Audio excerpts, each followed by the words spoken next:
Welcome back to another episode, everyone. Thank you for tuning in. We are recording the intro to the podcast we've literally just recorded with... Yushy. Playing it. Oh, right. Yeah, with Yushy, Aiyush. What's he been doing? He's been out on the streets of London documenting the Euro, what would we say, celebrations out on the streets. Yeah, celebrations. Celebrations. Yeah, but it was a real interesting conversation, which you're about to hear anyway. But yeah, what a guy! Fair play to him. He got involved with everything, and yeah, it's a good episode, isn't it? I really enjoyed that conversation. Yeah, it was great chatting to him. He's done some amazing work over the last couple of weeks. All the photos he's taken, it's so good. Obviously, we'll put some of them up through the episode and go and check him out on Instagram and to see a lot more of what he's been up to. Yeah, it's definitely interesting just hearing his mindset towards his photography, especially in that kind of atmosphere. Yeah. And being able to successfully document the goings on of all the hype around the Euros and the football, and especially at Wembley and Hyde Park or wherever he was. He'll explain in more detail. But yeah, thanks for tuning in. Thank you for watching. Go follow him on his Instagram and go check out his website, which on his Instagram or his website, he has his new book for sale, which is called Rave to the Grave. Rave to the Grave, yeah. It's the second run, actually. Yeah. The second edition of it, so that's great. We're super pumped to have him on as a guest, and also he's one of the front ambassadors, so he will be on front when we launch. He will have a profile on there, and you'll be able to buy his work and have it on your wall, which I will have on my wall. Yeah. So yeah, thanks for tuning in. More, please. Peace.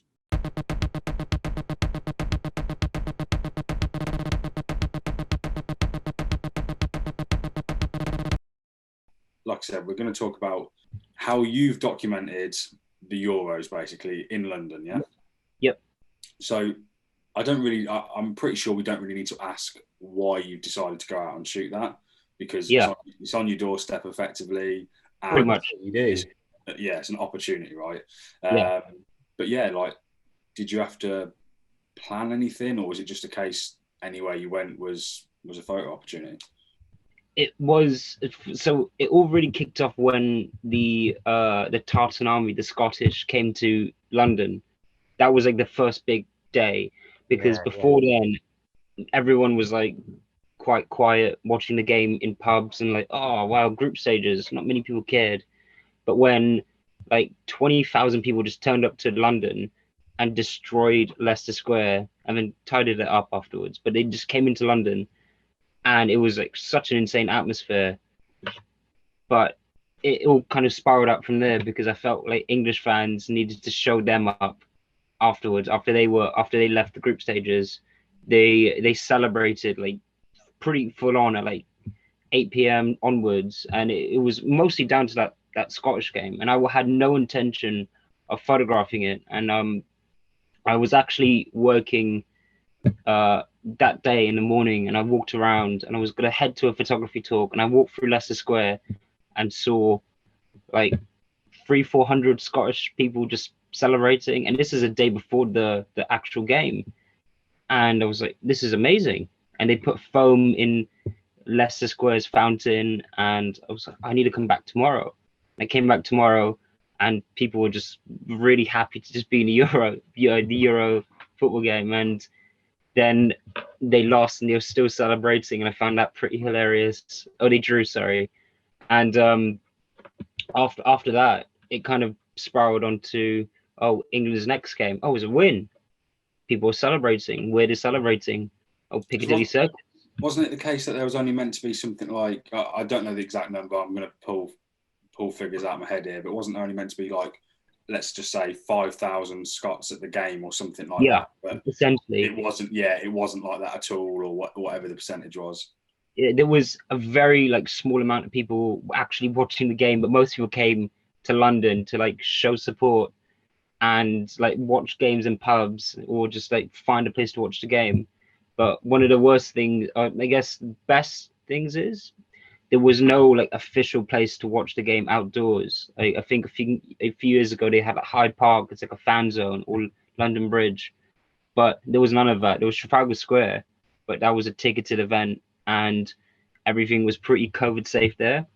So I found just a lot of people just watching their games on their phones, especially towards the later games. They were just sitting in Leicester Square with like 3 or 4 other people just watching their games. There'll be another group behind them. But there was at the Scotland game, there's a very small amount of like Scottish people actually watching the game at Wembley, which is hilarious. I saw that. That's one thing I noticed in your photos. That so many people sat on like a curb on the side of the road. Like a few people crowded round, just somebody holding a phone or sat in a park or wherever it was. And I guess was that because people just couldn't get into pubs to watch it? Yeah.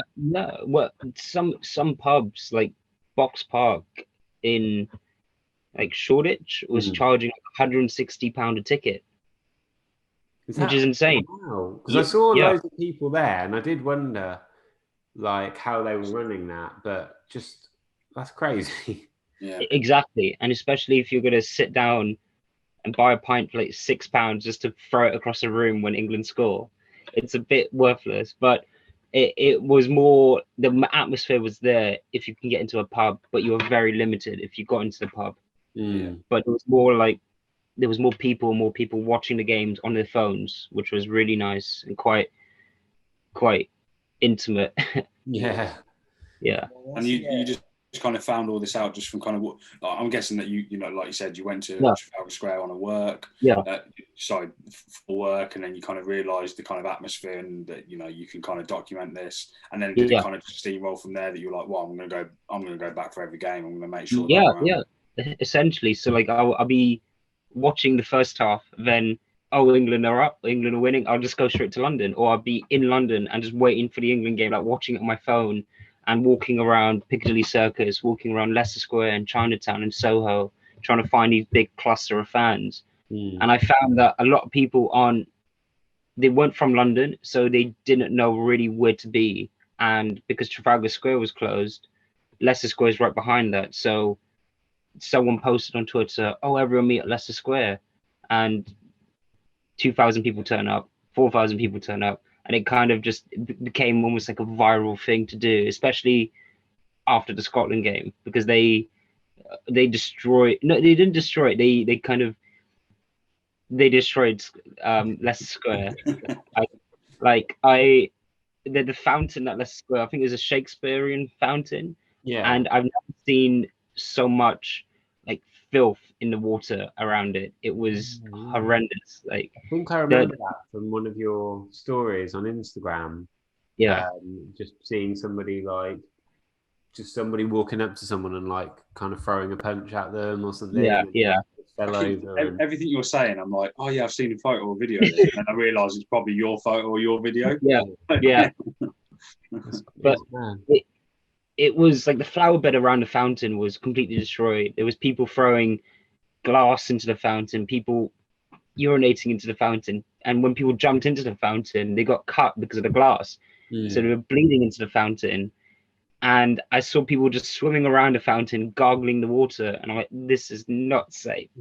And then they were climbing on top of the fountain, and like there were just bodies everywhere, and it was so like tight, and so it was quite nice. Everyone's really kind for that Scotland game, but they were happy for pictures to be taken, and you could just walk around and people were almost posing for you, like it's a club, almost like a club photographer. And which I found really weird. And that happened at the other England game. So that yesterday, I was walking through Leicester Square, and a group of lads were like spraying beer at each other. I'm like, take a picture of that. And then they were like, can you take a picture of us? I'm like, oh yeah, sure. They took a picture, and they're like, how much is that going to cost? I'm like, it's nothing. Do you do keychains? I'm like, no.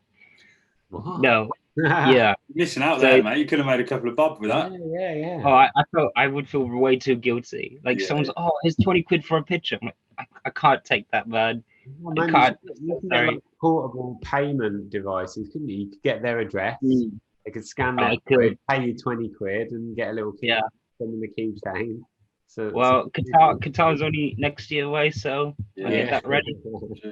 That's And insane. so any of the pictures that you've taken, are they just for yourself, or what? Did you eventually get any work from it, sort of thing, in terms of like publishing or anything like that?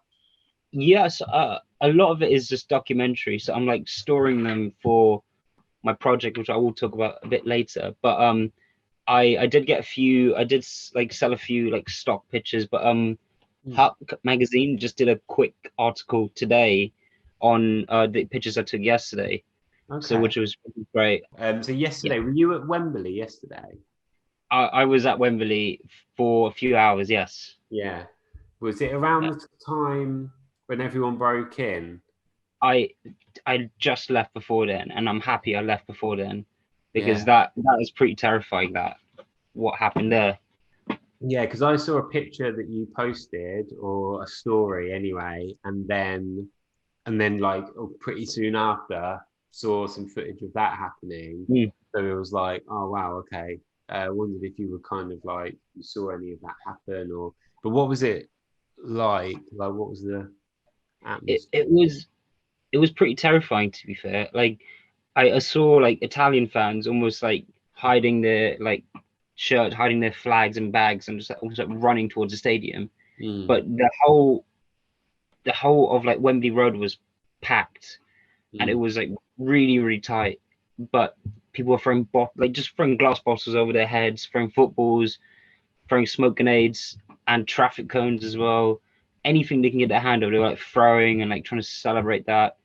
Lots of beer being thrown, but it was weird because I'm pretty sure like half the people there, or more than half, weren't even going to the game. They were just at Wembley just in case England won and celebrate there. But it was pretty insane.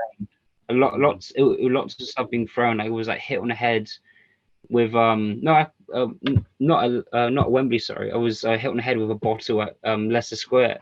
But I had a few people just throw pints at my face just because they thought it was funny at Wembley. And I was taking a picture of someone, and this guy tapped me on the shoulder and just threw a pint at my head. And I'm like, that's not funny. Yeah.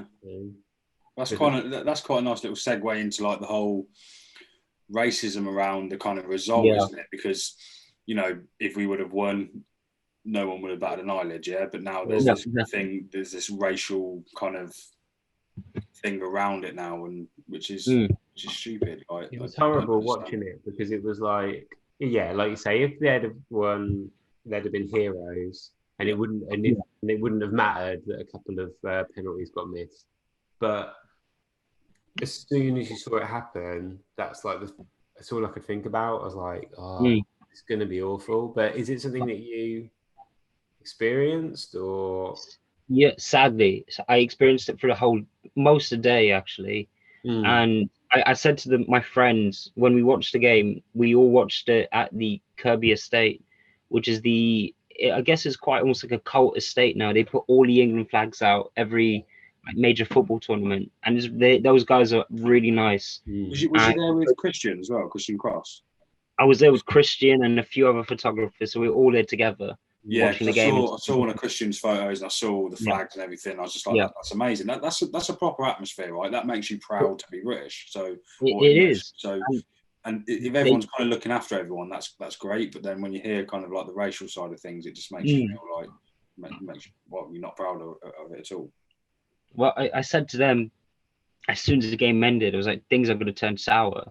It's like, there's going to be a riot either way. If England win, there'll be a riot. If England lose, there'll be a riot.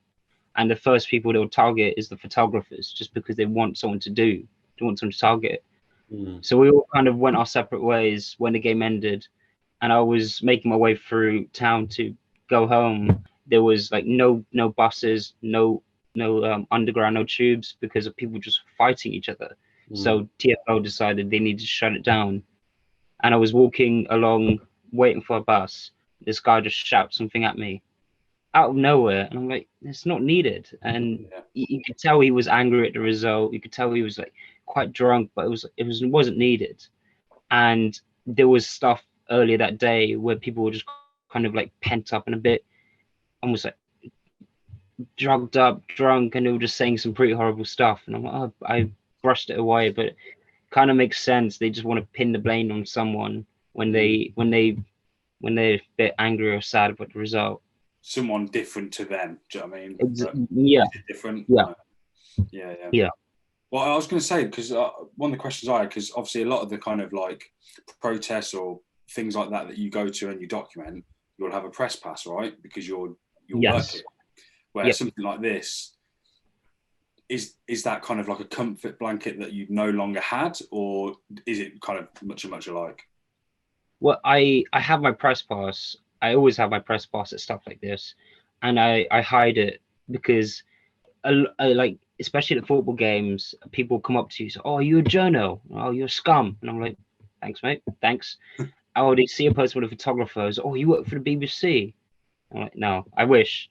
And and they'll get kind of confused and offended by that. And I feel like the more people see like people with cameras, they get freaked out and they think, "Oh, why is this person here? Or why is that person there?" And this, if I'm just walking around with a little camera with a small flash and a prime lens, I can kind of beat it away saying, "Oh, I'm a student and I just do this for fun," which I normally say, "I just like doing this for fun." And they're like, "Oh, you can take a picture of me then." And I was like, "I'll send it to you." So it kind of have that mutual agreement that I'm not going to sell their picture to like the FBI or BBC. But but if I have my press card around, people will look at me and target me, and they will see my camera as like, "Oh, this guy's gonna get us in trouble." And I've seen it happen to other photographers where they walk around with huge like lenses, huge flashes, huge press cameras, and they just get targeted nonstop. They have drinks poured on them, they have stuff thrown at them.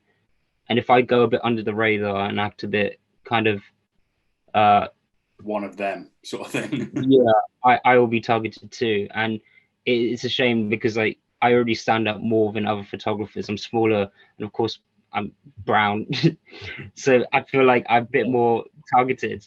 But if I walk around and say, carry like an empty can of Carling, pretend to drink it, I'm like, "Oh, let me take a picture of you, mate." Pour the Carling at your mate's head, and he's, "Oh yes, do it." And he does it. And I'm like, "Oh yeah, lads." And then I'm like, "Oh, let me send you the picture." And they're like, "Cool." And then they do it again, and I get another picture. And then someone sees me taking a picture of them, and they ask me for a picture. It kind of spirals on from there. It's cool because you kind of build that instant relationship up, right? Because that's kind of what you have to do. You've got no other choice, have you? Yeah. But I always kind of, when I look at your pictures, I'm imagining 10,000 people down one small street, when really you're probably walking past, you see let's say a small group of say 5 to 10 people, and you've got that interaction with them, and you instantly build that rapport up.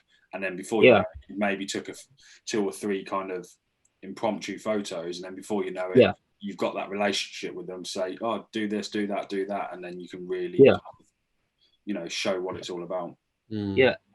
Especially it helps because I'm quite short, like walking through big crowds. So I walk through a crowd and I kind of break into like a circle of lads, and I'll just turn around and they're all just like sniffing drugs.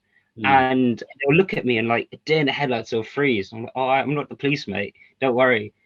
And I'm like, "Oh, let me see it in your hands." And I'm like, "Oh, what's that?" And they'll tell me about it. I'm like, "Let me get a picture of it in your hands."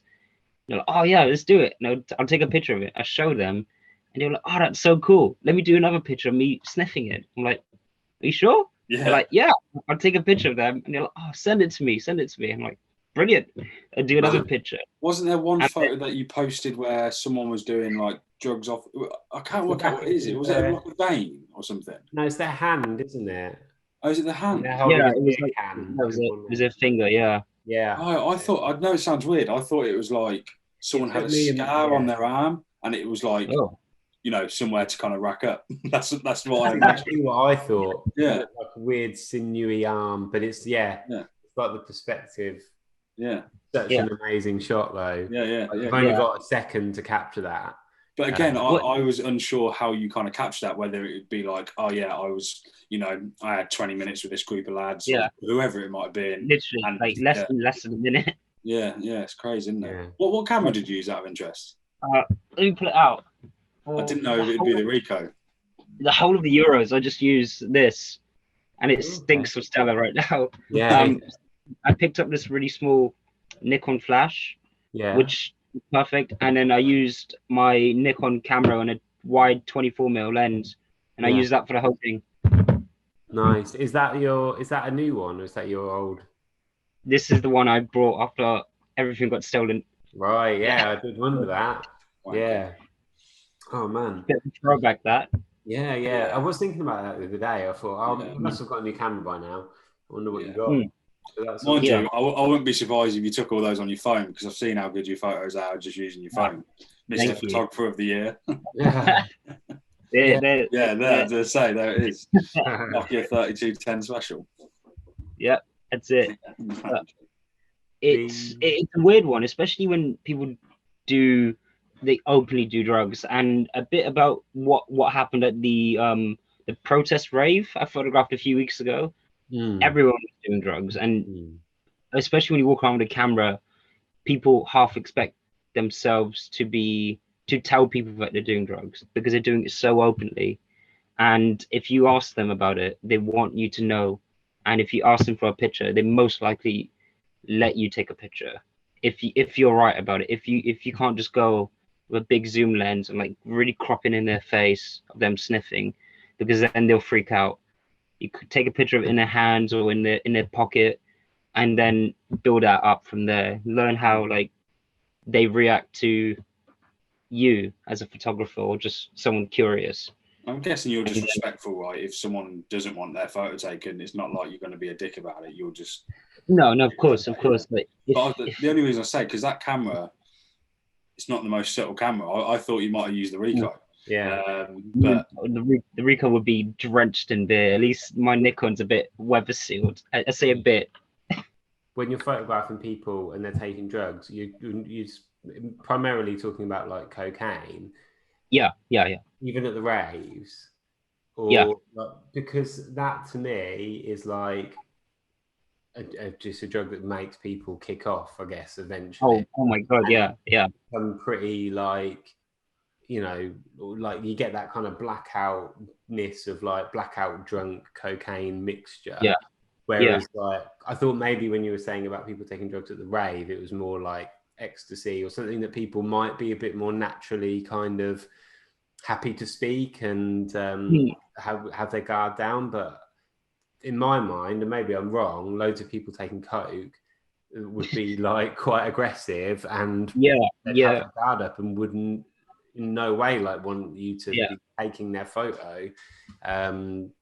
But yeah, maybe that's the balance, because if you're on drugs and that it has that kind of effect, if you're all sat around with your friends, the atmosphere is that you're excited to see this football game, right? That's what you're building up to, and then that's why the violence breaks out afterwards when the result doesn't go your way, and then the drugs kick in, and all of a sudden it's violence, not the kind of lovey-dovey atmosphere. We're ready for the game to kick off, we're excited. The excitement's gone. It's just anger now, isn't it, when you get a bad result or it doesn't go your way. Well, that's why I'm happy a lot of the like pictures I took of people just openly sniffing. They're all really early on in the day, like 10 till like 2 p.m, which is insane, but I got it early on when people are quite docile. And the later it goes, you can see people kind of like switch. And especially yesterday, I left Leicester Square around 4 p.m, and by then like windows of like a Burger King restaurant there was smashed. People were just like pelting glass bottles at police, and it became very sour very quickly. And that was the same with Wembley. As soon as things kind of change or it gets closer to like the game, people just start like really kicking off, like fighting police. And it's during the game as well, like people were just at it at Leicester Square. They were just beating each other up. And it made no sense. As like you're right, when everything really kicks in reality breaks and the floodgates open, they just go like all at it and then just try to fight each other. Yeah, I guess that's when you get that kind of like mob mentality. Yeah. That it just starts and it breeds through a crowd and everyone just starts. I think we talked about it last time. Literally, just popped into my head. There's a book called Among the Thugs, a journalist, who kind of infiltrates a group of football hooligans and talks exactly about that kind of crowd culture sort of thing. But it's it must be a very weird thing to be in it, but not part of it. But like the photos that you've been posting, they really show like you feel like you're right in the middle of everything. It's amazing. Yeah, and I was going to say that because surely the final, is going to be the biggest, the craziest kind of night. Especially as well as kickoff was at 8 o'clock. It's not like it was a long day. It wasn't like a daytime kick. Why was it so late? I don't know because it was. I think Wimbledon was on as well. Yeah, Wimbledon was on as well. So you had Wimbledon, Wembley, and then even here in Northampton, we had queues outside pubs at 9 a.m. Yeah, so you've got 11 hours of drinking and doing whatnot before kickoff even starts, and then for all that to happen, then the game itself was 2.5 hours because of extra time penalties. So you've got people that have been on whatever for best part of 14, 15 hours, say, and they get a bad result at the end. Do you know what I mean? Yeah. So, it's a lot invested, especially like I saw people paying like $2 or $3 grand plus for tickets. And even like walking past, I spoke to these guys when I was leaving the Kirby estate, saying they just lost £8,000 on a bet. I'm like, some people are just like insane, but it's almost like that crowd mentality is very deluded at times. Like thinking it will come home, they'll win because they're all in London and they're all celebrating. They don't really take anything else into action. Yeah. I suppose in some respects though, you kind of, I would say, like I was going to ask, were you kind of like scared at any point? But I feel like you were somewhat expecting what would happen, especially as you document 100%. Protests, you go to these raves, and all the kind of your body of work, the work that you produce. You're somewhat a seasoned veteran, right? So you kind of know how to work people in that kind of environment. But yeah. Well, I was like half expecting if I wanted England to win, because then I knew that I wouldn't be in trouble. But I was walking through crowds and I kind of recognized a few faces from pro right-wing protests. And they were like, being really nice to other people, other photographers. And they were like, "Oh, you're right, mate. Oh, we're going to win. England. I'm like, I know who you really are, man. There's no need to pretend. But like walking through, and I could just tell the way people speak, and they're like, "Oh, you're right, Abdul. You're right, Mohammed. Come take a picture of me." I'm like, and I know underlining, if you take away the England shirt, there's a lot of like racism there, even if they're calling me by like that. And I knew something bad will happen, like if England were to lose. That's why I kind of really kept a low profile as soon as the game ended. And I put my camera away, and I'm like, I'm just someone walking home.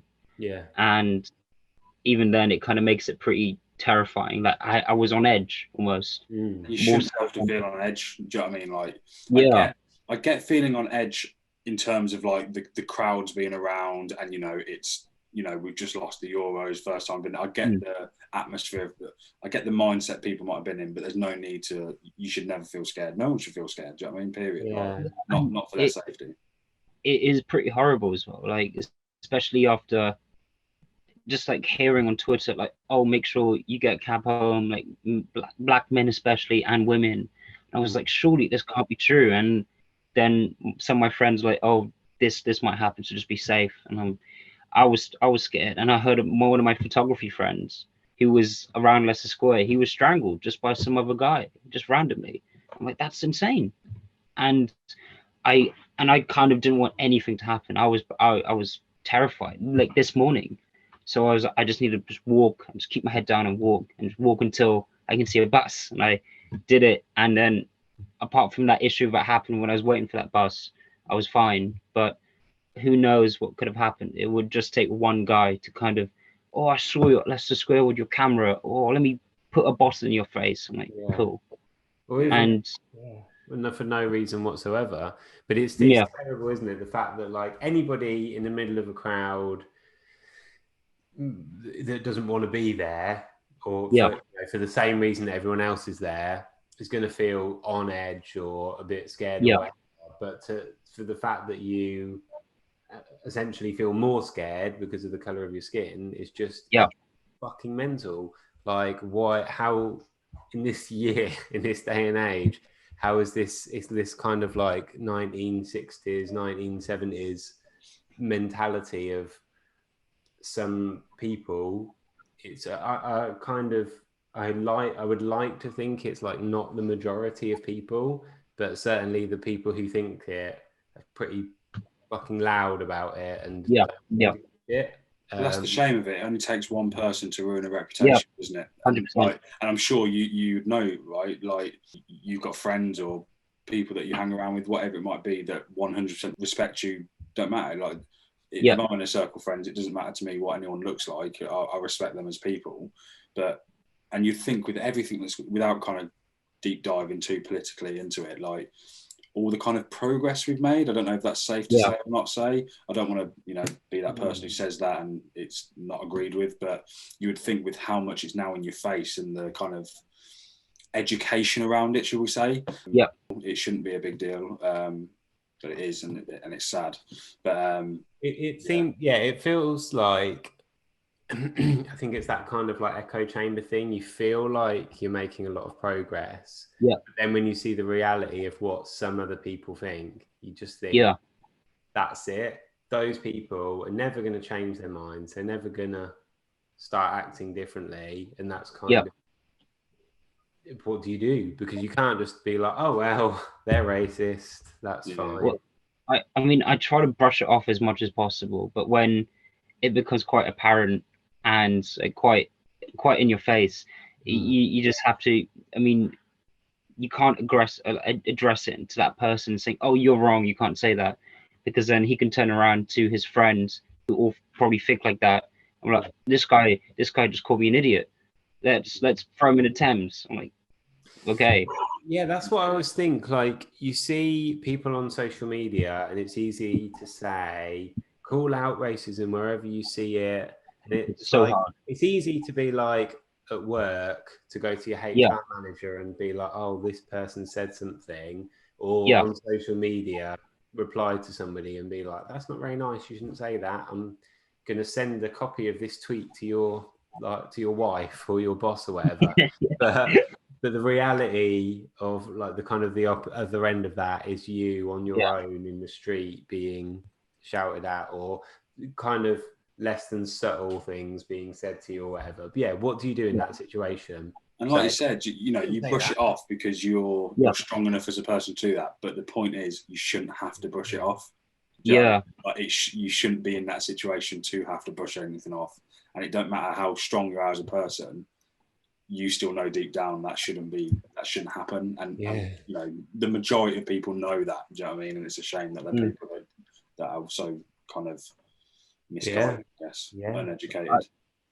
I do want to say, although it happened, it was a small group of people that said it and that did the things they did, but a majority of people were quite welcoming and very like open for like pictures and just talking, and there were a lot of people were just like happy to be there, which is great. Of course. Yeah, but it takes a few people to ruin it for all, and I think the more people realize that, the more they can like spot that in groups, especially when you see someone almost like working, they see someone kind of on the fringe of just like in the group, and they've been targeted, or they have a bottle chucked at them, or they have a pint thrown or porn on them. It'll be better or nicer to see, oh, I saw that, man, that wasn't nice, you okay? And like, if the more people kind of realize that, more people understand that, it'll make more people feel safe in bigger sporting events, protests, but it hasn't yet. Let's go back to the pictures. But yeah, is there any kind of like ones that stand out to you in terms of the ones that you've got that maybe have a deeper meaning, I guess, or Yeah, just a collection of work? let's talk about the one some I uploaded today. The guy with his like arms like spread across, lying on dried pasta, which is pretty funny. And Yeah, I then his saw friend that. like pouring Yeah. a beer on him. I'm People gonna were just throwing like dried pasta at each other. They were throwing like domio sauce at each other at like a weird almost thing. It was so strange. They It's were a like strange thing, yeah. it was like just seeing people walk out like Sainsbury's with like 12 cans of Stella in one hand and a pack of dried pasta in the other hand, just so they could throw it at someone else is hilarious. But that was a pretty lucky picture. Like it literally happened like 3 or 4 minutes after I reached Leicester Square, and I saw this guy like throwing pasta, and then he slipped on the floor, and I was, "Oh, are you okay?" And he was getting beer chucked at his face. I'm like, take a picture, and then he got up, and I was like, "Oh, I took this picture of you." And his friends were like, "Oh, can you take one of all of us?" I'm like, "Sure." And I took one of him and his friends. Well, Yeah, what and would you say the percentage is in terms of people that would see you take a photo? Because I'm sure, surely there's a fair few photos that people are completely unaware of, right? You're just you're another person in that crowd, and you happen to lift your camera and take a photo. But the ones that you kind of relate with and you show the photos to, I just wondered what kind of balance that is. I would say like 60% of people do see me.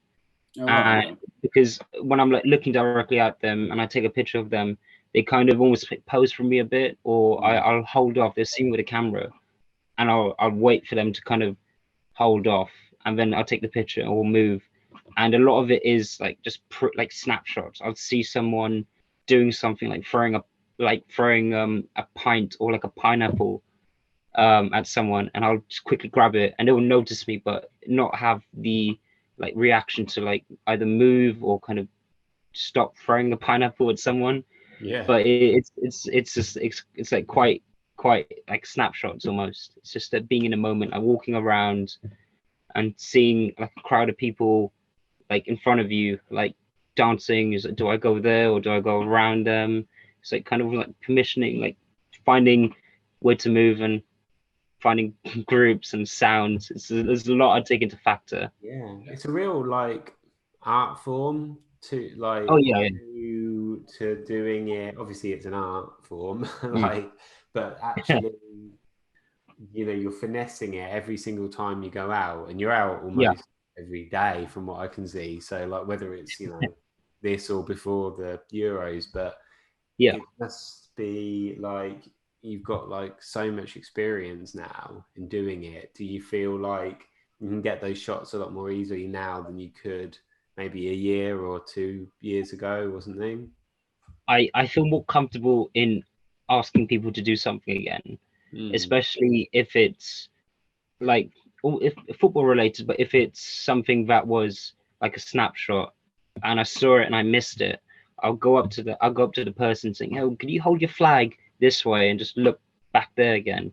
And I'll kind of cheat the system a bit and take a picture of them again, saying, "Oh, I missed it, but I got this candid picture of you now. Let me send it to you." And they're like, "Oh, it's fine. You don't need to worry." And I either walk away or give it to them, or find a way to give it to them.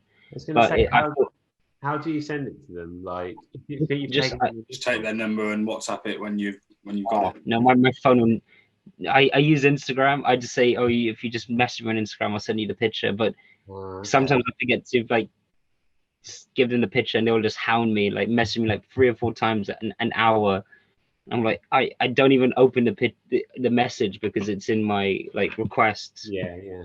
But it's pretty just relentless sometimes, especially if I took the picture and then they did something to me that I wasn't too happy about, and I'm like, I just have this almost pseudo leverage on you, as I don't want to give you the picture. Yeah, especially after you threw a pint at my head. I thought you were going to say like you got a Wi-Fi and enabled camera where you can send the picture to the phone and then send it to them, or kind of mad thing like that. I wouldn't even want that. I don't want. It'll take ages. It will. And the big thing is when there's so many people in such a small space, like most phone data won't even work. and like you'll probably experience this, like if it's a protest or a football game, and you'll just see your phone messages won't send through. There'll be just too many people trying to send messages, and the data beams would be just decide not to work like a few hours until you leave that area. I feel like that's the same every New Year, you know, like the first minute of every year, like everyone's trying to text everyone saying Happy New Year, and you point, just give it 10 minutes. You have to send it 10 minutes earlier. So like when you're there and you're alone, you're kind of almost blind until you can find a way to get reception. But when you're trying to communicate with people in like these protests, I'll be on the phone to like my friend, and I'm like, oh, I'm in Leicester Square, and you can hear him. You can hear people shouting over the other end of the phone. He's like, oh, I'm in Leicester Square too, and he's like, okay, that's all I can hear. I'm gonna have to find you somehow, and you just have to walk until you bump into each other. But normally, if you're there alone, you're there blind, which again kind of makes it a bit more scary. But being with other people makes it safer. Yeah. But it makes images, I think, harder to get, because when you see a group of 4 photographers, they're like, is this a news team? What's going on here? And you have to kind of joke around and say, oh, we just do this for fun. And they look at you like you're insane. So what, this fun? But other people are like, oh yeah, look, 4 people taking our pictures. We're celebrities. I'm like, I think it's a blessing though, because like it is fun, to us as photographers, that is the excitement of being able to go out and take those kind of photos. But I was talking to my missus about you the other day, and why your photos are important as well. To me, when you think of the Euros in another 20 years or 50 years or even next year, right? Yeah. People will look back and see photos of the players on the pitch, you know, a nice group photo or whatever it is, or, you know, slow motion footage of Harry Kane heading the ball or whatever it might be. But that's the football, which is awesome, right? Like fair play. But what is the atmosphere around that? How did England come together for that? And I know you're in London, and I guess it's very different to a country pub out in, you know, Cornwall somewhere, whatever it might be. But to me, I look at your photos and it documents that time. Oh yeah, 100%. As an Englishman, do you know what I mean? And that's important, I think, and that's why the photos stand out, because I know I can look at those photos in 50 years' time and go, wow, that's what it felt like to be there. Why am I wearing that hat? Do you know what I mean? Do you know what I mean? Fashion. But that's why it's so important. And I think that's what wasn't around 50 years ago. It was just the photos. And that's why they're good to me. I also think it's a very like trying time to like how everything's, especially with like football and sporting events, it's going to carry on being like that next year, but it's going to be very corporate, and like not being able to get into these like open areas just for fans because I didn't have the right press pass, or I didn't want to pay £200 for the pass, and just roaming like the West End for like 2 or 3 hours until I found somebody watching their game on their phone. And it, like having like seeing a picture, I think I uploaded it, seeing a picture like 15 people surrounding a guy with a speaker system watching the penalties at the semi-finals, or watching the penalty at the semi-final, and just like tiptoeing over someone's shoulder and like taking a picture over their head, and just like almost like watching it almost like through my camera through them. And it was nice. It's like I wanted to watch the football, but I had to take my camera with me almost to watch it with them. So it was like a key. You kind of are there to document it, but you're also there to experience it, just like everyone else. You're just to have a camera and how to use it as well. I like yesterday. I watched the whole game with like 10 other photographers at the Kirby estate, and they were fine with it. We're all taking our own pictures. We're all enjoying the game and watching it. And when I think we all knew how to gauge, oh, Christian's taking a picture, so we'll move out the way. Oh, another photographer, the East London photographer Meti, he's taking this picture, so let's all get out this way. And we all kind of understood our space and understood the space around the people watching the game in their home, and we kind of we were all very respectful, and it was nice to like live that moment, because it was such a like intimate day.